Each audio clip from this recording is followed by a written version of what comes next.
In 56 years, I never stopped working out. You can do it. In 56 years, I never stopped working out. You can do it. We're going to cover a number of categories, each one taking about 8 to 10 minutes. This is just a rough overview of what it'll be like. One is an attraction to the image of muscularity, fitness, and health. The next is hardship makes me stronger, and I'm grateful. I'm going to go into each one of these in depth. The next one is the power of showing off. And I can, I will, now, which is a whole way of being. Not losing what you have. The power of insecurity.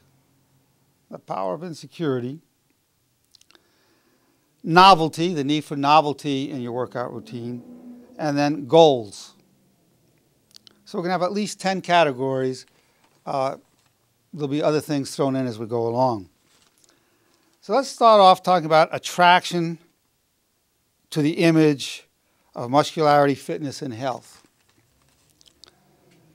I started working out when I was 14 years old. And I sent away for these weights, and Abe Goldberg was on there, and he'd say you do 3 sets, 10 reps, or curls, military presses, and so forth. Nobody I knew of had weights. I was in New York. It wasn't California. It wasn't Venice Beach. It was New York. You never saw anybody with much muscles or being cut. So I saw Abe Goldberg, and it was the first time I ever saw a really muscular man. And I knew, just looking at that, I knew I wanted that.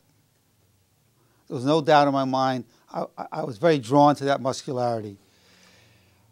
Every man respects muscles and strength, without exception. Throughout history, at the current time, and in the future, all of us respect power, strength, muscularity. I saw that. Pecs, cut abs. I'd never seen anything like it. Now, keep in mind, I grew up always wanting to be healthy. If an aunt would say to me, gee, eat that, it'll make you healthy. Eat the egg white. I'd eat the egg white. Somebody says, no, eat the yolk. It's the yolk. I eat the yolk. But believe it or not, when I was growing up, maybe because of my Jewish heritage, nobody ever said exercise makes you stronger. I grew up, food makes you stronger. The right foods make you stronger. I was about 14 when I found out you could work out. That's how alien it was back in the 50s. Keep in mind, I was born in 1941. In the 50s, we were that out of it. I didn't know that exercise made you stronger and built muscles. But even as a child, I wanted to be Superman.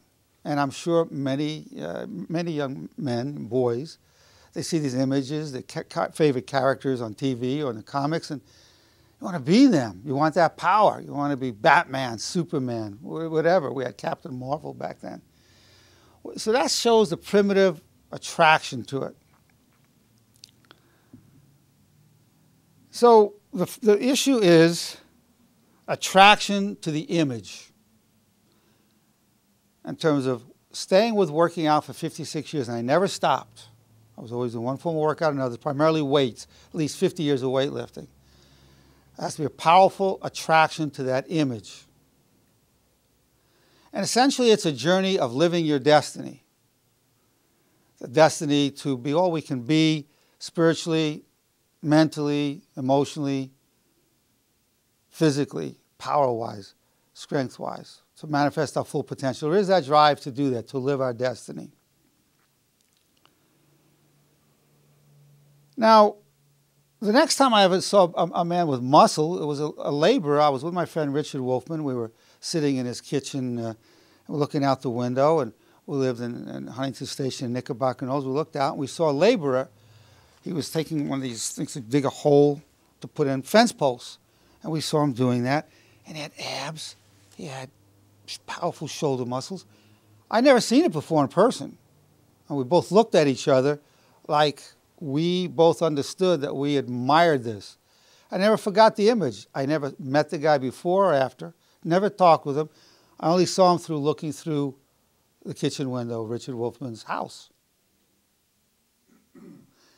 And I've heard other accounts in the bodybuilding magazines, powerlifting magazines, People saying, you know, I met so-and-so, I saw his power, I saw his physique, I was hooked.